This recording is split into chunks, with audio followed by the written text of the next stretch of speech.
We are already too late. So once again, good afternoon, friends. We are into this almost to the last 2-3 lectures of the durability, distress, cracks, and non-destructive testing in the concrete. Today we will first discuss the causes of the concrete deterioration or the distress. In short, we have seen in depth or in broad earlier various causes. We have discussed about it. As I have told, basically the two causes are there. The first is structural and the second is the quality control or quality assurance. But again, they are further divided into two parts mainly. From your exam point of view, you should remember this table. ये table भी आपने ध्यान में रखा और इसको अच्छे से लिख लिया, समझ लिया, तो आपको एग्जाम में इसलिए टेबल लिख सकते हैं पूछा तो. Physical cause of the deterioration and the chemical cause. ठीक है, physical cause and the chemical cause. Physical cause is further divided into two part, surface wear, cracking, and in chemical cause there are three reasons. We will see one by one. So physical cause में surface wear यानी concrete का जो surface रहता है उसका घर्षण होता है और उसमें वेदरिंग होता है, उसमें इरोजन होता है, वो सरफेस घिस जाता है और उसके कारण उसमें क्रैक्स आ सकते हैं, सरफेस भी खराब हो सकता है. तो that is one of the cause of the deterioration. अब ये सरफेस वियर में क्या है? Abrasion, second is erosion and third is cavitation. ये थोड़ा थोड़ा हम समझ लेते हैं एक बार. एब्रेजन यानी due to the friction of the concrete surface with the moving body. The friction between the concrete surface and the moving body, वो फ्रिक्शन के कारण कंक्रीट का सरफेस जो डिटीरियरेट होता है उसको एब्रेजन करके बोलते हैं. जैसे कंक्रीट का रोड है, जैसे रनवे है ना, ये विमान जहां लैंड होता है उसको रनवे बोलते हैं. या बहुत बड़े बड़े गोडाउन्स रहते हैं, वो गोडाउन के फ्लोरिंग रहते हैं. तो यहाँ पे क्या होता है कि इनके ऊपर से बहुत हेवी व्हीकल मूवमेंट होती है, हेवी व्हीकल पास होते हैं. रनवे के ऊपर से एरोप्लेन बहुत स्पीडीली जाते हैं. गोडाउन में बहुत सारे व्हीकल या कुछ मटेरियल हम इधर से उधर शिफ्ट करते हैं तो व्हीक्यूलर मूवमेंट गोडाउन में भी होती है, फ्लोरिंग के ऊपर. तो ये मूवमेंट में जो भी हमारे व्हीकल है उसके टायर्स, उसके चक्के और कंक्रीट, इसमें फ्रिक्शन होता है, उसके कारण कंक्रीट का सरफेस घिस जाता है. और धीरे धीरे सालों साल ये प्रोसेस चालू रही तो वो घिसते घिसते उसमें क्रैक्स और वो कंक्रीट सरफेस खराब होना चालू हो जाता है और उसका डिटीरियरेशन या डिस्ट्रेस हो जाता है. That is the abrasion. Second is erosion which is very near to abrasion. बहुत बार कैसा होता है कि कंक्रीट जो है is exposed to the various natural agencies or various natural phenomena, you can say, like the flow of water or like the flow of the wind with very high velocity, or maybe in a very high temperature, बहुत ज्यादा तापमान है, उसमें हवा बहती है, वो हवा में बहुत सारे सैंड पार्टिकल या डस्ट पार्टिकल रहते हैं. या एखादे बार एखादा डैम रहता है, एखादा कंक्रीट का फ्लोरिंग या कुछ ऐसा रहता है जिसके ऊपर से हरदम पानी बहते रहता है. वो पानी के साथ में कुछ ऐसे मटेरियल रहते हैं कि वो कंक्रीट को खराब करते, इरोजन करते हैं. So that also results. या एखादे बार बहती हवा रहती है बहुत सारी, उसमें भी पार्टिकल रहते हैं, वो कंक्रीट का सरफेस एक्सपोज हो गया तो उसको इरोजन करते हैं. इरोजन आपने जियोलॉजी में पढ़ रहे हैं. तीसरा है कैविटेशन. ये कैविटेशन ये स्पेसिफिकली तभी होता है जब कंक्रीट का सरफेस और उसके ऊपर से बहने वाला जो पानी है, ये जनरली डैम का जो स्पिलवे होता है उसमें ये कैविटेशन होता है। डैम का स्पिलवे यानी डैम धरण का ऐसा पोर्शन जिसके ऊपर से फ्लड आने के बाद में पानी उसके ऊपर से बहता है।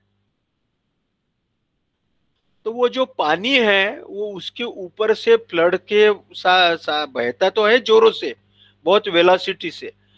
वो अपने साथ में, वो बहता हुआ पानी अपने साथ में पत्थर वगैरह भी आते हैं उसमें फ्लोट होके, बड़े बड़े झाड़ भी आते हैं, लकड़ी के टुकड़े आते हैं। और ये डैम का जो कंक्रीट है, ये कंक्रीट में वो गड्ढे प्रोड्यूस करते हैं, और वो बहने वाला पानी और डैम का सरफेस इसके बीच में वैक्यूम हो जाता है, निगेटिव प्रेशर होता है और वो कंक्रीट सरफेस को सक्शन करता है। उसके कारण कंक्रीट में गड्ढे गड्ढे पड़ते हैं, उसको कैविटेशन करके बोलते हैं, है ना। मैं फिर से आपको बोलूंगा कि you please go through the notes, है नोट्स में और डिटेल में दिया है। तो ये हो गया surface wear, one of the cause of the physical deterioration of the concrete. Second is cracking, concrete में क्रैक्स आते हैं। ये आपको मालूम है कि इसके क्या रीजन है तो क्रैक आने के, क्योंकि हम बार बार हमारे पहले यूनिट से क्रैक का कॉजेस मालूम है। Crack causes due to the volume changes, first and the foremost. Volume changes to the concrete occurs due to shrinkage of the cement, and shrinkage of the cement occurs due to the hydration of the cement. So this volume changes due to the normal temperature and humidity gradients. यानी बहुत बार क्या होता है कि concrete का जो भी member है, बीम है, स्लैब है, एक आधा डैम है, ब्रिज है, वो सालों साल वेदर को एक्सपोज हो जाता है, जो वेदर में ठंड काले में 7 या 8 डिग्री से लेके तो धूप काले में 48 डिग्री तक के तापमान को वो कंक्रीट फेस करता है। और धूप काले में हवामान वातावरण में 0% ह्यूमिडिटी से तो बरसात में 90% ह्यूमिडिटी या आर्द्रता रहती है, उसको भी वो फेस करता है। यानी टेम्परेचर को फेस करता है, ह्यूमिडिटी को फेस करता है, और रेनफॉल को भी वो कंक्रीट का मेंबर फेस करता है। हमारे यहाँ पे 24 घंटे में 20-25 सेंटीमीटर की वर्षा होती है, बहुत ज्यादा इंटेंसिटी से रेनफॉल होती है। तो उसके कारण कंक्रीट का टेम्परेचर बढ़ता है या घटता है। You know that when the temperature increases of any body, that body expands. When the temperature decreases, it shrinks. तो वो श्रिंकेज और एक्सपेंशन के कारण कंक्रीट में क्रैक्स आते हैं। और दूसरा तो आपको मालूम है हाइड्रेशन ऑफ द सीमेंट, और तीसरा है क्रिस्टलाइजेशन प्रेशर ऑफ सॉल्ट्स इन पोर। एखादे बार पोर जो रहते हैं, जेल पोर वगैरह, उसमें गलती से कोई सॉल्ट्स आ गए, क्लोराइड्स वगैरह, तो वो सॉल्ट के क्रिस्टल फॉर्म में कन्वर्ट होने के कारण, क्योंकि क्रिस्टल ये रेगुलर और ऐसे शेप रहते हैं कि वो टूटते नहीं है, फूटते नहीं है, उल्टा वो कंक्रीट के ऊपर प्रेशर लाते हैं और क्रैक्स लाते हैं। So these are the two are discussed here. Third one is the hydration of the cement, that is the volume changes causing the cracks. Now the structural loading, अभी जो मैंने आपको बोला स्ट्रक्चरल यानी improper design, overloading and impact, यानी जितने load के लिए एखादा रोड, एखादा ब्रिज, एखादी बिल्डिंग बनाई है, उससे ज्यादा लोड उसके ऊपर आ गया, तो वो कंक्रीट तो नेचुरली उसकी उतनी स्ट्रेंथ ही नहीं रहेगी, तो वो रिजल्ट क्या होगा, फेल हो जाएगा, वो कंक्रीट फूटेगा, टूटेगा। या एखादे बार एखादे कंक्रीट मेंबर के ऊपर इंपैक्ट आ गया, धक्का बढ़ गया जोरों से, तो उससे भी वो टूट फूट हो सकता है, क्रैक हो सकता है।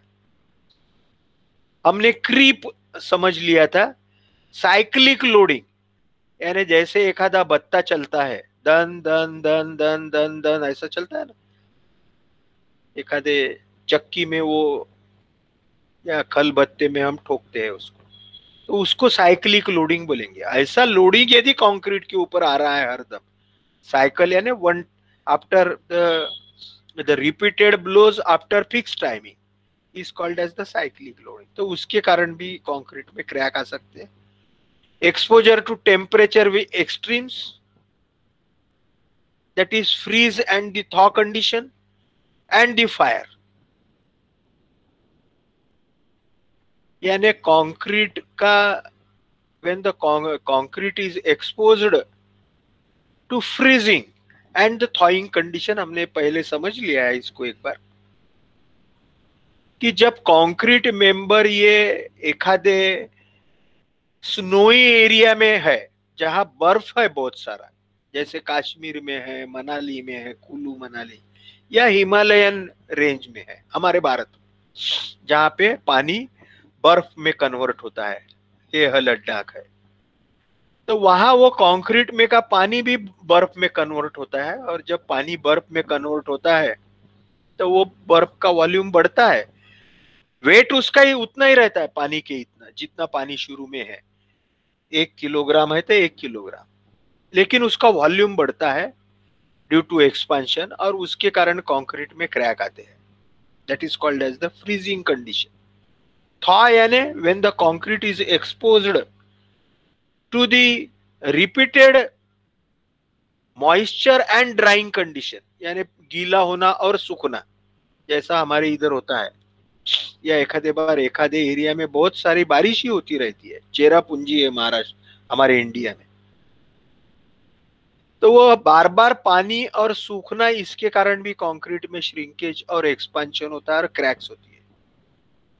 So freeze and thaw condition is one of the action for the cracking and the fire. एखादे बार एखादे बिल्डिंग को आग लग गई, तो वो due to the fire the temperature increases to more than 100 degree Celsius, 300 400 500 degree तक टेम्परेचर जाता है, तो वो टेम्परेचर में भी कंक्रीट में क्रैक आते हैं परमानेंट, और concrete is exposed for the deterioration और damage.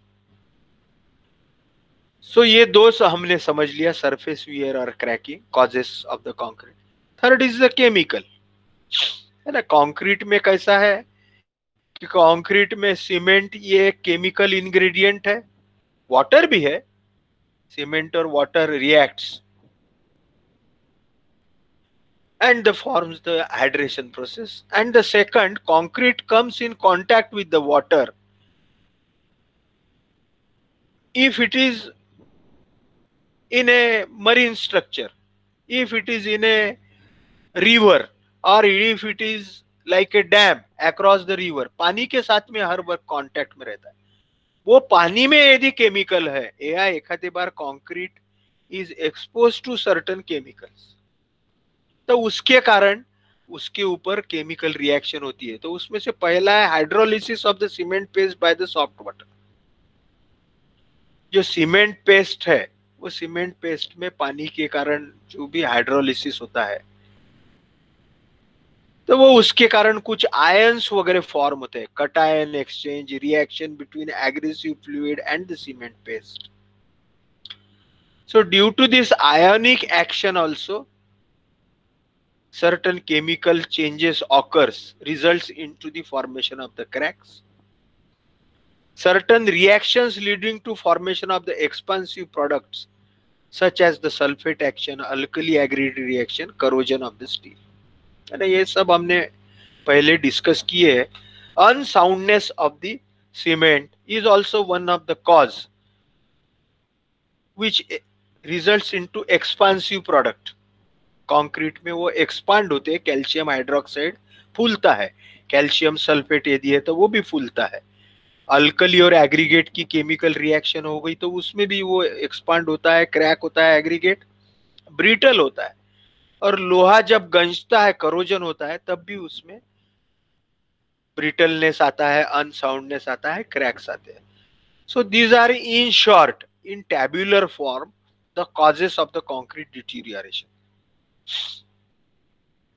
Now again we will go into bit detail and try to understand the formation of the cracks due to the interaction between permeability volume change which results into cracking.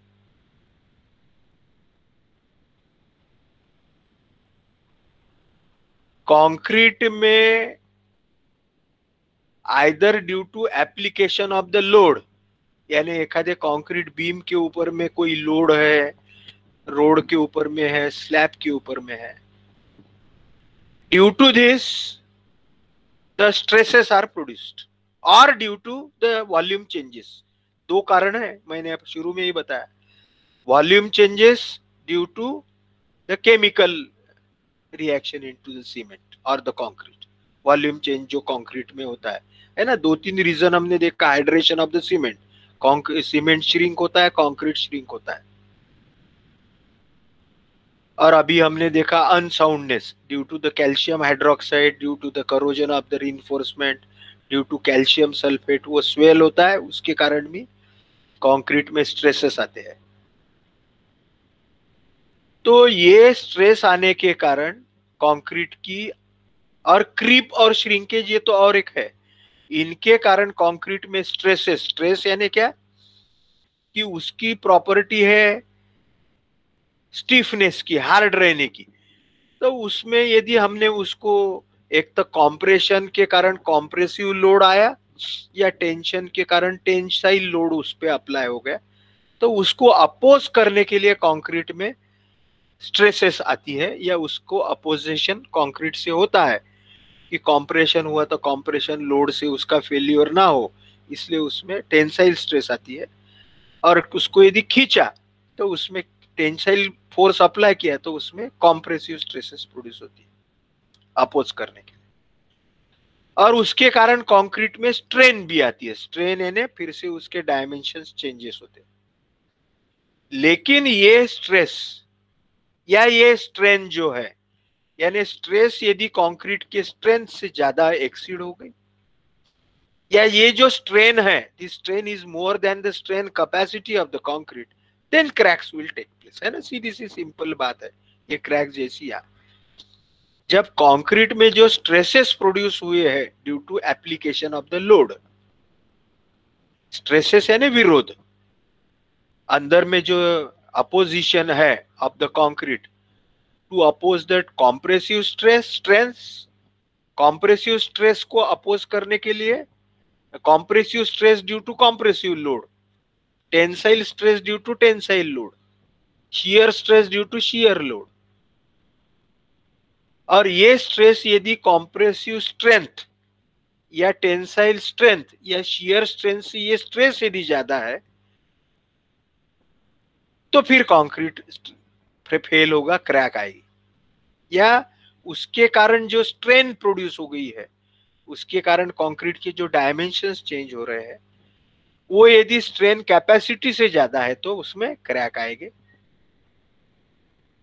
और ये होने का main कारण क्या है, ये जो cracks है, why the cracks takes place, the first is and the foremost is the initial we learned that there are inborn crack, inherent crack, या शुरू में ही कंक्रीट जैसा ताजा ताजा बनता है तो ट्रांजिशन जोन में क्रैक बनती है, और वो क्रैक धीरे धीरे यदि स्ट्रेस आ गई उसके ऊपर में तो बढ़ते बढ़ते बड़े क्रैक में परिवर्तन होता है। और दूसरा, कंक्रीट यदि परमिएबल है, कंक्रीट में से पानी यदि पास होता है, सो दे वो परमिएबिलिटी भी धीरे धीरे कंक्रीट की क्रैक बढ़ाने में सहायभूत ठहरती है। And ultimately deterioration of the concrete takes place and the durability reduces. So the permeability is again one of the main factor for the cracks.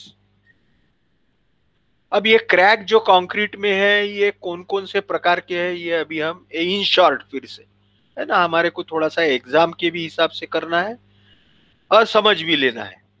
तो cracks in concrete takes place before hardening, यानी concrete जब गीला रहता है तो उस time में कौन सी क्रैक होती है, एक तो ड्राइंग श्रिंकेज क्रैक्स या ड्राइंग क्रैक्स, कंक्रीट जब सूखता है, और constructional fault cracks.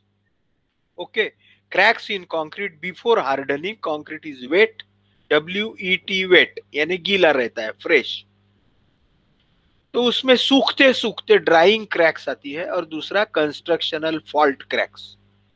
Drawing cracks में क्या है, plastic shrinkage, settlement shrinkage, bleeding and the delayed curing, है ना, बार बार समझ रहे हैं। प्लास्टिक श्रिंकेज, प्लास्टिक श्रिंकेज मुझे लगता है अभी तक के तो आपके ध्यान में आना चाहिए, फिर भी मैं आपको रिपीट कर देता हूं कि कंक्रीट का जो सरफेस है, गीले कंक्रीट का, ताजा ताजा कंक्रीट हुआ है, वो एटमॉस्फेयर के कांटेक्ट में आता है, एक्सपोज होता है एटमॉस्फेयर को, है ना, बाहेरच्या वातावरणाला कॉन्क्रीट कॉन्टॅक्ट मध्ये येते। तो वातावरण, एटमॉस्फेयर में क्या होता है, टेम्परेचर ज्यादा होता है जनरली, ठंड काला छोड़ा तो, और कंक्रीट का में पानी रहता है, तो कंक्रीट का पानी इवेपोरेट होके सरफेस में का एटमॉस्फेयर में वेपर फॉर्म में कन्वर्ट होता है, और उसके कारण कंक्रीट में श्रिंकेज होता है सरफेस में। सरफेस में क्योंकि वो पानी निकल जाता है, उसमें वाइड्स क्रैक्स आ जाती है, तो उसके कारण ही उसको प्लास्टिक श्रिंकेज क्रैक करके बोलते हैं। सेटलमेंट श्रिंकेज, जैसे जैसे कंक्रीट का हाइड्रेशन होते जाता है, पानी उसमें से निकलते जाता है, लेकिन सीएसएच जेल फॉर्म होती है, तो उसके कारण, और कैपिलरीज जो कंक्रीट में है other than the gel pores, उसका भी पानी निकलता है, again like the creep I have explained you, तो उसके कारण भी श्रिंकेज होता है, वो श्रिंकेज के कारण भी क्रैक्स होती है। ब्लीडिंग आप सबको मालूम है, ब्लीडिंग मीन्स सेग्रीगेशन और रिमूवल और accumulation of the water over the surface of the concrete. ताजा ताजा कंक्रीट हुआ है तो उसके ऊपर में पानी का जमा होना, उसको ब्लीडिंग करके बोलते हैं। ऐसा जनरली पानी नहीं जमा होना चाहिए, उसको जो स्लरी बोलते हैं वो ही तो चलता है थोड़ी सी, लेकिन वो भी ज्यादा नहीं। ब्लीडिंग क्यों होता है? Bleeding occurs due to segregation और separation of the concrete ingredients. तो ये ब्लीडिंग के कारण भी पानी जब सूख जाता है ऊपर का, तो उसके कारण क्रैक्स आती है, उसको क्रैक्स ड्यू टू ब्लीडिंग बोलते हैं। और क्यूरिंग तो अभी तक के मुझे लगता है आपको सबको समझ में आया होगा। डिलेड क्यूरिंग, क्यूरिंग हमने कब चालू करना है? इमीडिएटली, बिल्कुल ताजा ताजा कंक्रीट हुआ तो 4-5 घंटे के बाद में धूपकाले में, या बाकी सीजन में after 24 hours curing is to be started. If it is not started within 24 hours or if it is delayed after 2-3 दिन के बाद में यदि क्यूरिंग हमने चालू किया, तो वो उसको कोई मतलब नहीं रहता, उतना वो स्ट्रेंथ को उतना एडिशन नहीं देता है, उसको हम डिलेड क्यूरिंग करके बोलते हैं, उसके कारण क्रैक आ सकती है। दूसरे कॉजेस है कंस्ट्रक्शनल, यानी बांधकाम के दरमियान कोई गलतियां हो गई तो वो कंक्रीट जब गीला रहता है तब उसमें ये क्रैक आ सकती है। फॉर्मवर्क मूवमेंट, ये जो फॉर्मवर्क रहता है ये बहुत पक्का ही बांधना चाहिए।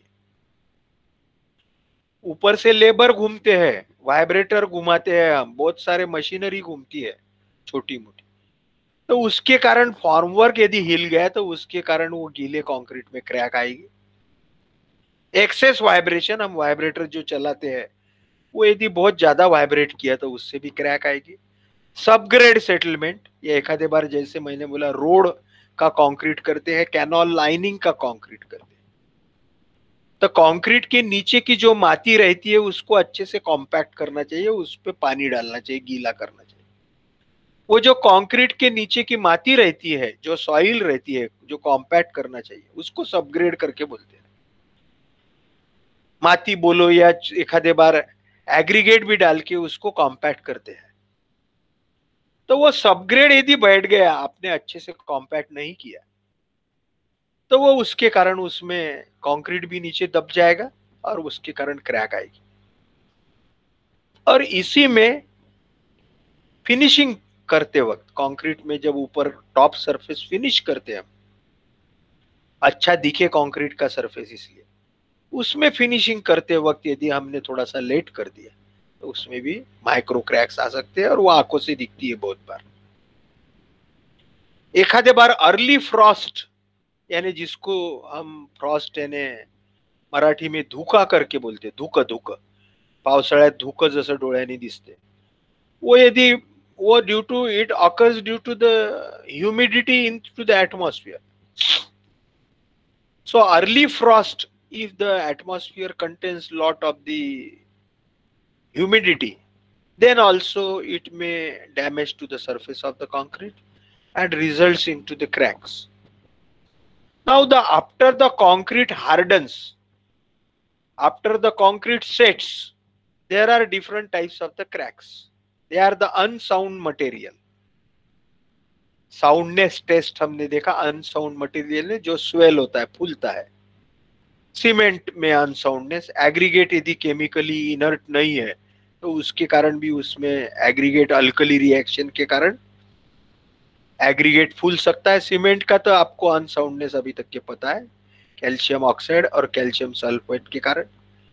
या एखादे बार एक्सेस सिल्ट, एग्रीगेट में सिल्ट, मड और डस्ट इनटू द एग्रीगेट, माती, चिखल, कचरा जर गिट्टीमध्ये असेल तर त्याच्यामुळे कॉन्क्रीट अनसाउंड होईल आणि त्याला क्रॅक येऊ शकतील. Long term drawing shrinkage, again a type of the shrinkage we learned, which results into the volume changes and formation of the cracks.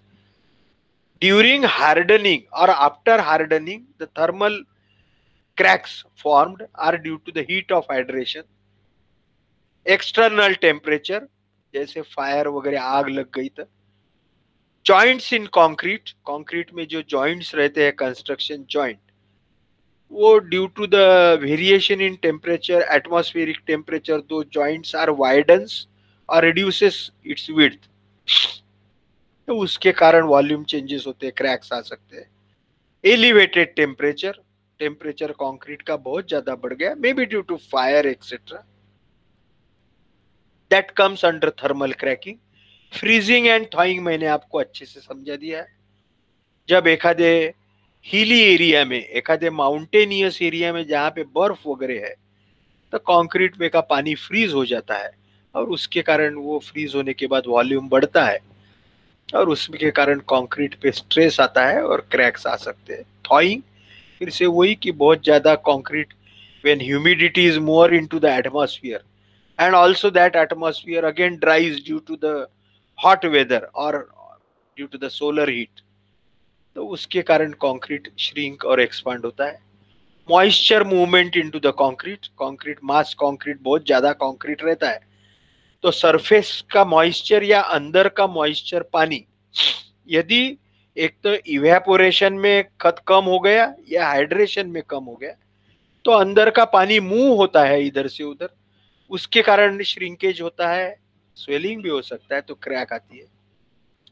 Transition zone, I have very well explain to you how the cracks are formed into the transition zone. Certain biological materials which are there into the concrete, like the organic material, एखादे बार गिट्टी या रेती में कहीं झाड़ के टुकड़े, कुछ पान के पत्ते, झाड़ के पान के पत्ते वो आए तो उसके कारण, सड़ने के कारण उसका उसमें क्रैक्स आ सकते हैं. स्ट्रक्चरल डिजाइन डेफिशिएंसी भी डिस्कस किया अपन ने during design of the structure. If there is certain flaws, there are certain deficiencies which will result into the cracks into the concrete. And last but not the least, certain chemicals which affects to the concrete and results into formation of the cracks, deterioration or distress into the concrete. Which are they? Sulfate attack. एखादे बार concrete member ये marine structure में है, समंदर में है, तो समंदर के पानी में सल्फेट बहुत ज्यादा रहता है इन एडिशन टू सॉल्ट. या एखादे बार एखादा कंक्रीट मेंबर ये एखादे केमिकल फैक्ट्री में है कि जहां पे सल्फेट बहुत ज्यादा बनता है या सल्फेट के कांटेक्ट में है, तो उसके कारण वो कंक्रीट पे केमिकल रिएक्शन होती है, अनसाउंडनेस होता है और वो कंक्रीट स्वेल होके क्रैक होना चालू हो जाता है. There is another alkali aggregate reaction. Alkalis are there into the cement, Na2O, K2O. और यदि एग्रीगेट यदि रिएक्टिव रहे, बहुत बार एग्रीगेट तो हमें इनर्ट चाहिए, इनर्ट यानी उसकी केमिकल रिएक्टिविटी नहीं चाहिए हमें, लेकिन हमारे पास में एखादे बार ऐसे खदान का एग्रीगेट आ गया कि जिसको केमिकल रिएक्टिविटी है, तो वो अल्कली के साथ में रिएक्ट होके उसको जो बोलते हैं अल्कली एग्रीगेट रिएक्शन करके बोलते हैं, और उसके कारण that aggregates expands, swells, and cracks are formed due to the brittleness. Acid attack, एखादे बार concrete की comes in contact with the various acids, that also results into formation of the cracks. Sea water we have discussed. Carbonation is very important. We have discussed, though we have discussed earlier.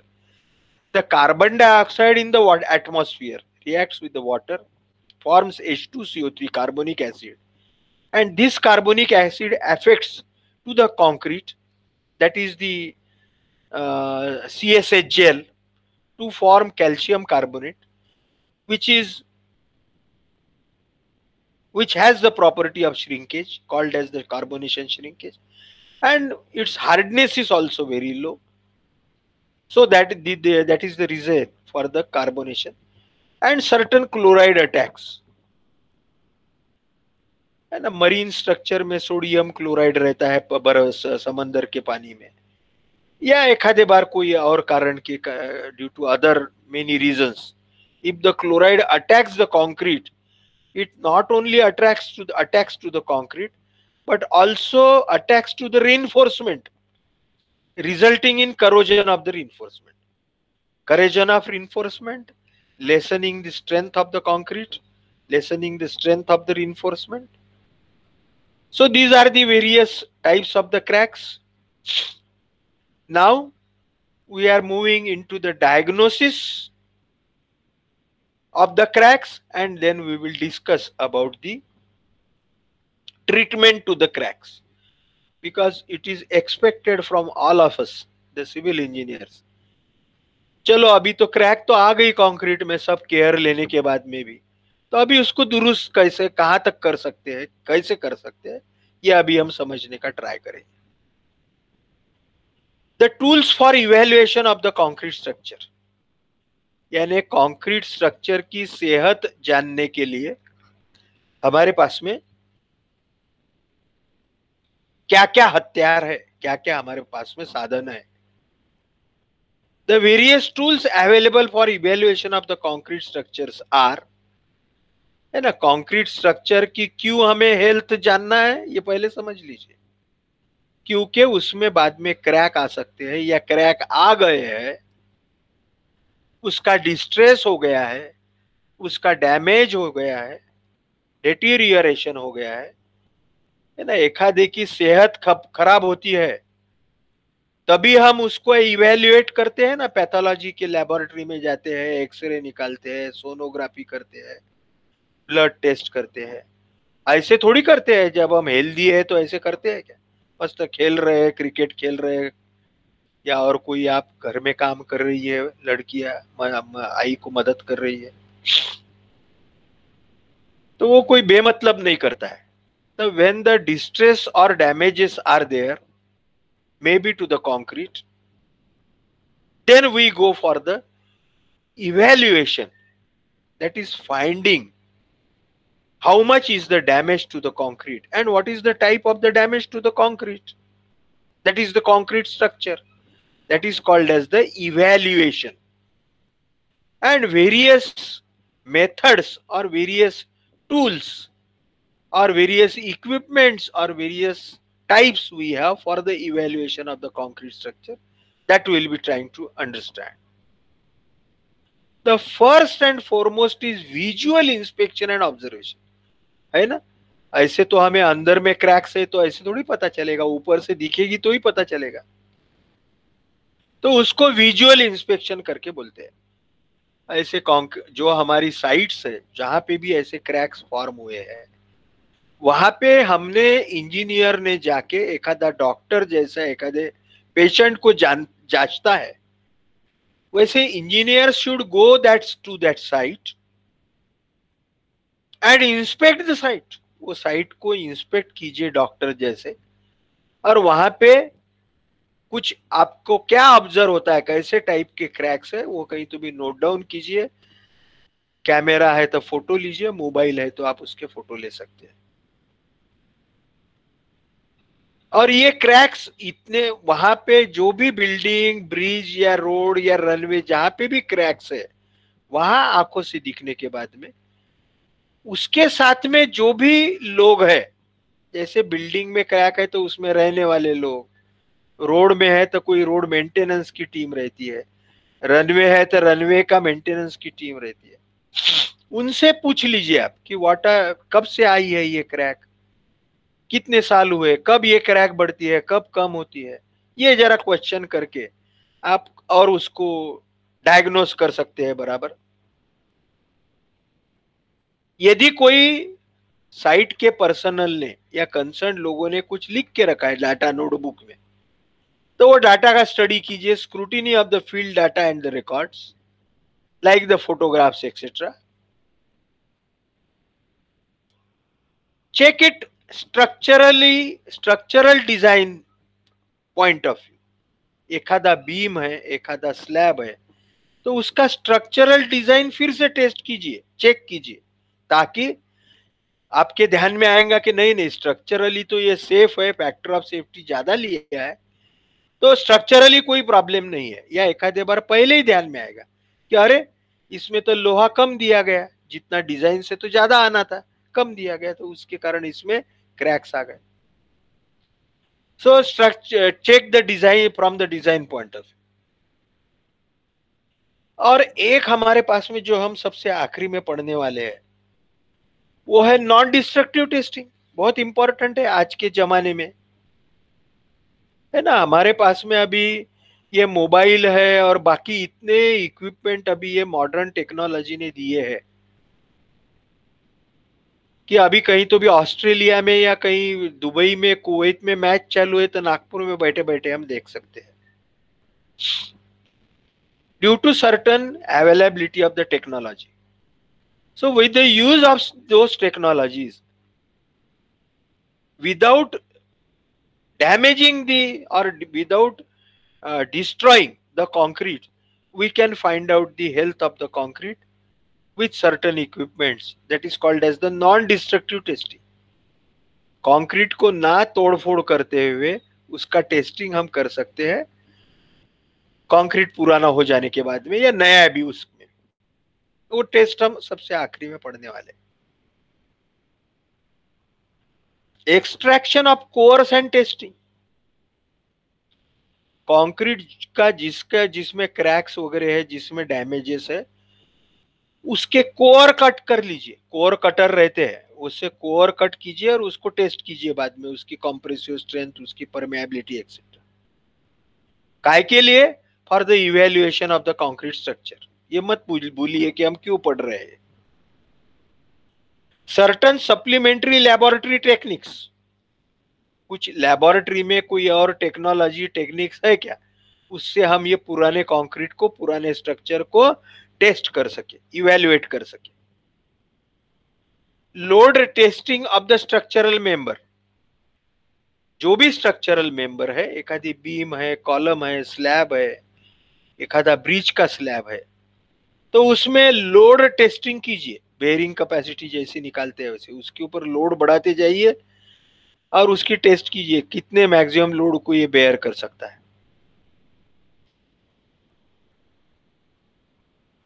So general approach adopted for pre-repair evaluation of the distressed concrete structure is given below. In short, जो हमने ऊपर में discuss किया उसके ही in short certain non destructive testing. There are rebound hammer test, ये हम पढ़ने वाले हैं, श्मिट हैमर भी बोलते हैं, rebound hammer test. It comes under non destructive testing.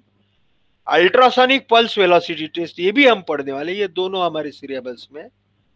So ultrasonic pulse velocity test is one of the tests which very nicely gives you the how is the homogeneity concrete or the durability and strength. The third is pull out test, again a core cutter type test. Pull off test, carbonation test, again taking the cores and knowing up to how much depth the carbon dioxide in atmosphere has reacted with the concrete.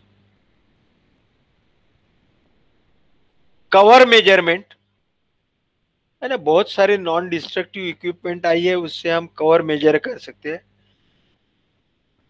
क्योंकि कम cover दिया तो उसके कारण वो surface में cracks आ सकते हैं। ब्रेक ऑफ टेस्ट, एंडोस्कोपी, जैसे हम पेट की वगैरह करते हैं endoscopy, certain rays, radar techniques, rapid chloride alkali sulfate kits, etc.